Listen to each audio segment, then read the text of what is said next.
YouTube? It's your boy, Pro Gamer, RabbidLuigi, here again to tell you how to become a pro gamer just like me. And let me tell you, it ain't easy. It requires years of dedication and ignoring the responsibilities to the people around you in pursuit of an ultimately frivolous goal that, isn't really worth it in the end. That's kind of why I play easy games instead.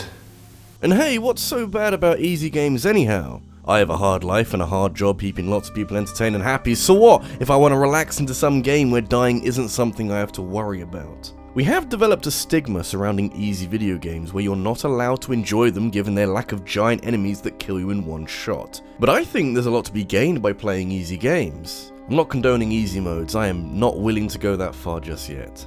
So I reckon what I'll be doing today is discovering how a game can exist without any obvious form of conflict. You'd imagine that would be a prerequisite for any video game, since you might struggle to feel any sort of great achievement as you triumph over the adversity that is strangely lacking. But I don't think games have ever been that narrow-minded. The question at play here isn't so much can these games exist without the threat of failure, and more so can these games be enjoyable considering that you technically can't get them wrong. I don't necessarily want handouts, but if a game has a bit more to it without the imposing shadow of imminent catastrophe, I could be persuaded otherwise. Anything to distract me from the all too easy to achieve failures of real life.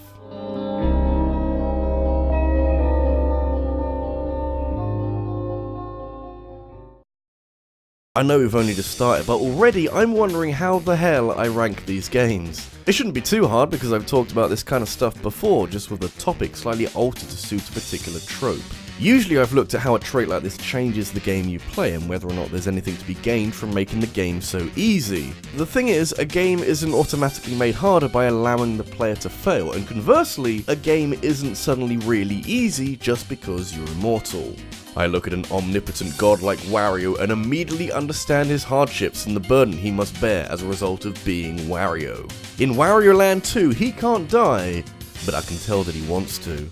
Before he ended up chest deep in minigame compilations, a lot of effort was put into making Wario games stand out from the usual Mario formula. Even so, the first Wario Land didn't do anything as dramatic as making Wario not take any damage, since Nintendo still wanted some kind of relation to the mainline games that Wario Land was spinning off of. Fortunately, Wario Land 1 did huge numbers, and so Nintendo made a sequel with less pressure on their shoulders and more creativity in their fingertips, and hey, now Wario can't die. I'm sure he's thrilled. I won't deny that it isn't weird though. I've played a lot of platformers in my time, and it's strange playing one like this that de-emphasizes the danger that enemies pose to the player. Wario Land 2 is more of a puzzle game than a traditional platformer, with a focus on the exploration of each level in order to beat it, which is where most of the challenge comes from. You can't die because dying wouldn't really change anything, much like how puzzle games like Professor Layton handle failure. This worked so well that it continued into Wario Land 3, but the final boss can trigger a game over for some reason, so that doesn't count. Honestly, when it looks like this, I can understand why. I've had enough of creepy clowns for 1 year.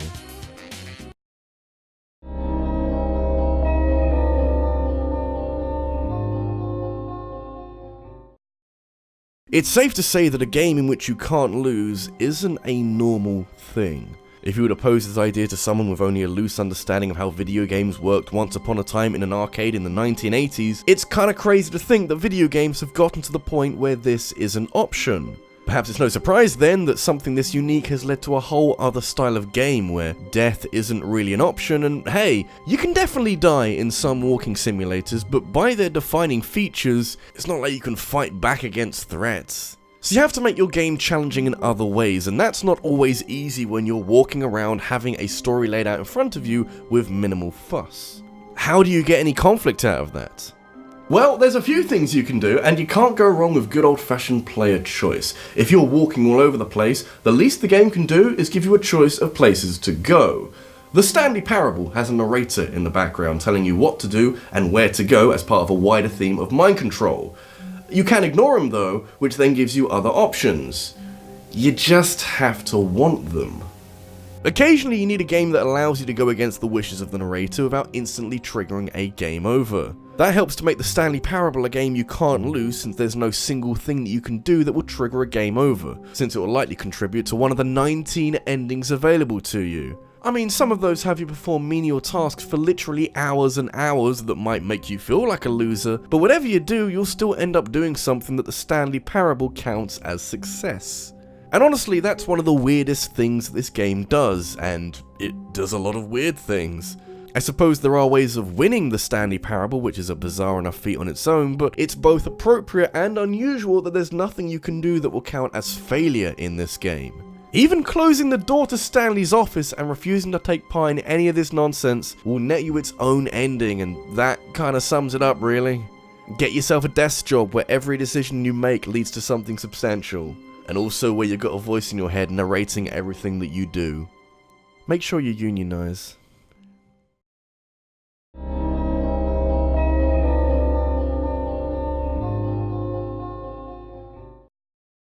Did you know that the threat of death and or failure carries with it a great degree of subtext and undercurrents? I mean, not really, since it's not like watching Mario die suddenly makes it a gritty, life-changing experience, but definitely the absence of death comes with a weird sense of relaxation.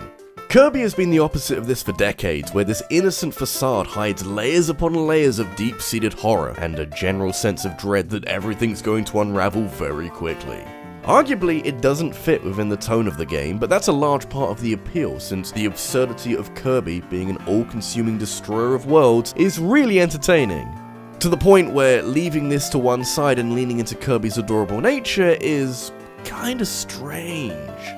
Around the time when Kirby's Epic Yarn first came out, it amazed me how very few people seem to care about the aesthetic of this game, which is very fabric-like and works really well with the general Kirby tone to make this game even more adorable.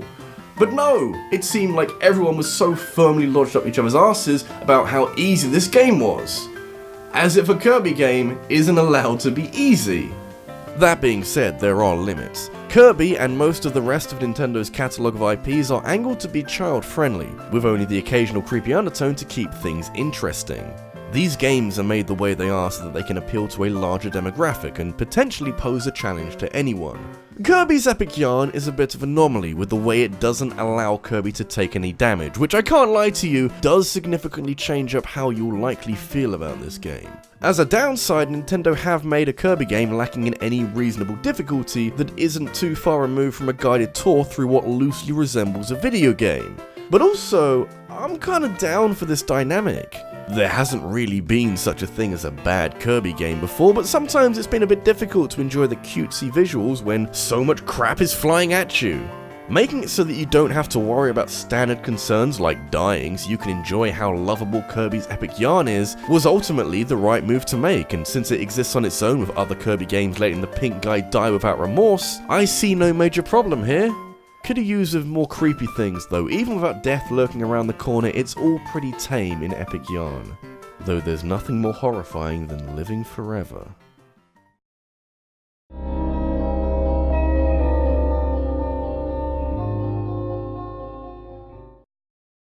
Did you know that video games can be relaxing? Yeah, I didn't know that either. It's kinda crazy. It would seem wild to anyone who's played any amount of Overwatch Online or done like League of Legends that seems to age you as you play it quite a lot, but occasionally a developer will want to be a little less of a dick and might want to win a Games for Impact award at the end of the year. You generally can't do both. It's not quite Oscar bait, but you can tell when some games are trying harder than others to leave a lasting impact on those who play it. Naturally, there isn't anything wrong with specifically making a game with this in mind, but I find it interesting how this basic concept results in a host of other design features that accentuate this single idea.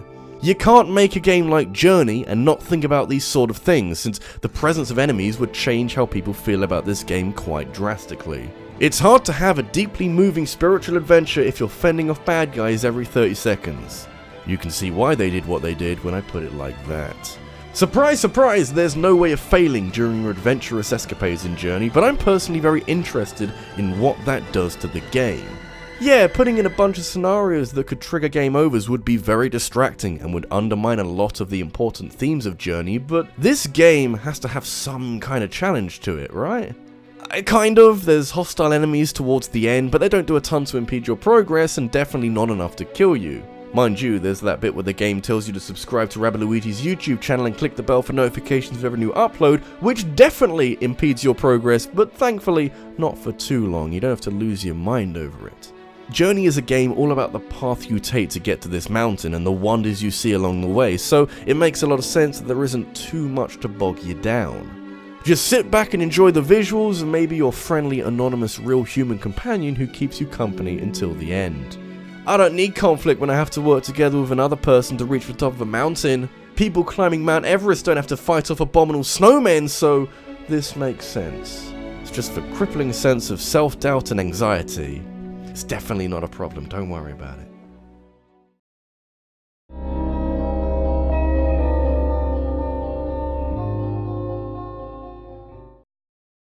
It's amazing the huge variety of games that remove failure as an option and yet function pretty capably regardless.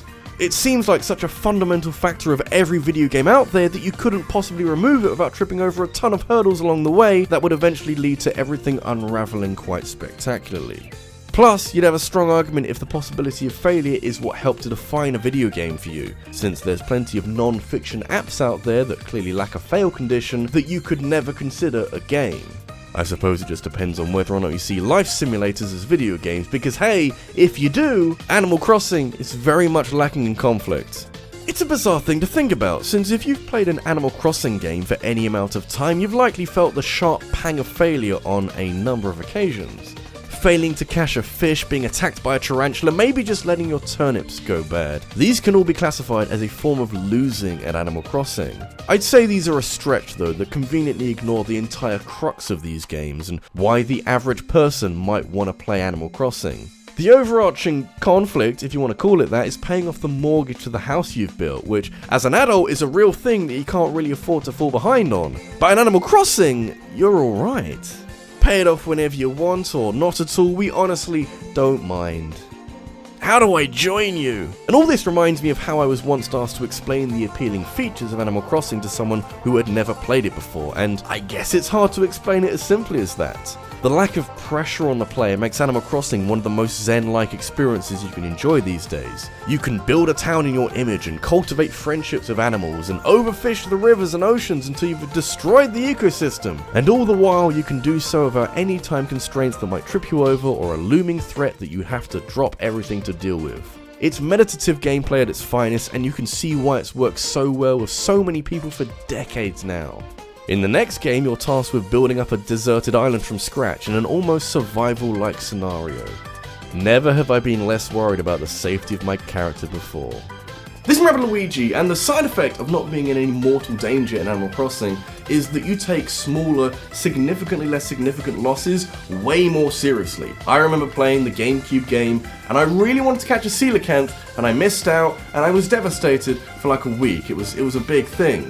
It didn't mean anything for the well-being of my character, and the world continued to turn as normal, but damn!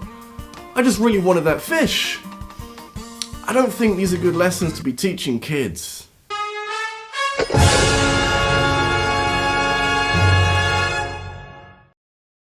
Have you got a topic that you'd like me to talk about next week? Make sure you leave a comment about that down below, because I'll be taking the most interesting suggestions and making a poll on the next video. In fact, here's one right now that I prepared from last week. I'll be revealing the winner of the poll on Twitter and taking suggestions for games to talk about that are related to that topic. So feel free to follow me over there so we can keep in touch. Thanks for watching, and I'll see you in the next one.